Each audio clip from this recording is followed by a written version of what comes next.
کہ اس وقت بھی حضرت اسماعیل دے جسم اطہر دے اندر حضور صلی اللہ علیہ وسلم دا نور پاک ہے۔ حضور صلی اللہ علیہ وسلم نے آمنا ہے دنیا آخری نبی بن کے۔ حضرت ابراہیم علیہ السلام اللہ دے خلیل ہن، دوست ہن، پیارے ہن، اور اللہ نال بے پناہ محبت کرنے والے نبی ہن، اور اللہ تعالیٰ دی خوشنودی واسطے زندگی گزارن والے نبی ہن، اور 40,000 انبیاء اکرام دے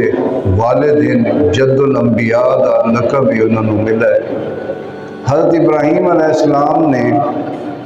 اس وقت اللہ دا نام بلند کیتا جس ٹائم دنیا تے کوئی بھی اللہ دا نام چامن والا کوئی نہیں، روح زمین تے کوئی بھی مسلمان کوئی نہیں، کوئی بھی ایسا انسان